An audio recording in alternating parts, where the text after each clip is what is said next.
Have you ever wondered how plants grow and thrive? The life cycle of plants is a beautiful, ongoing process. It describes how a plant begins life, matures, reproduces, and eventually dies.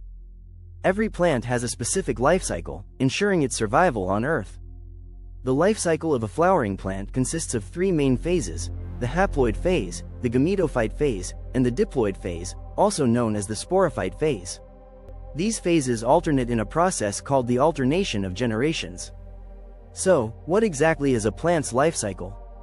Just like any living being, plants grow and reproduce through a cyclic process. It all begins with a seed, which grows into a mature plant. Let's explore the 5 stages of the plant life cycle. First is the seed stage. Seeds are like baby plants, containing the embryo and stored food. They can be dispersed by water, air, animals, or humans. Once conditions are right, seeds germinate and start their life journey. Next is germination and seedling. When the soil is ideal, a seed sprouts, breaking its outer coat. This early growth phase is called a seedling. Roots absorb water and nutrients, while leaves perform photosynthesis to create food. The third stage is growing to maturity. As seedlings grow, they develop stronger roots, branches, and leaves. At maturity, plants can produce flowers and seeds. Fourth, we have flowering, pollinating, and seeding. Once matured, plants develop flowers with male, stamen, and female, pistil, reproductive parts. Pollination occurs when pollen from the male parts reaches the female parts, usually aided by insects. Understanding the flower's anatomy enhances our insight into plant reproduction. The petals attract pollinators, while the stamen produces pollen. The pistil collects pollen and later develops seeds in the ovary. The sepal protects the flower before it blooms, and the receptacle attaches the flower to the stem. Finally, we arrive at seed dispersion. After seeds form, plants need to disperse them. This occurs through various means, such as wind or animals, ensuring seeds settle in suitable locations to germinate.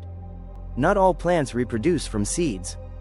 Some, like ferns and mosses, reproduce through spores.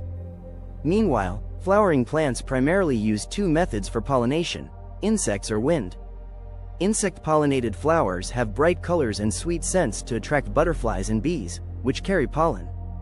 Wind-pollinated flowers often lack scent and are dull-colored, producing large amounts of pollen to be carried by the wind.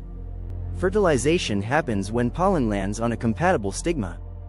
A pollen tube forms, allowing male gametes to meet female gametes in the ovule. This process creates seeds containing embryos, ensuring a new plant's journey. To summarize, the life cycle of plants consists of 5 main stages: seed, germination, seedling, maturity, and pollination. Understanding this cycle helps us appreciate the incredible journey of plants. If you found this video informative, please give it a thumbs up, subscribe for more, and share your thoughts in the comments. Let's keep exploring the wonders of nature together. Thanks for watching Zenvix. Subscribe for smarter health and science.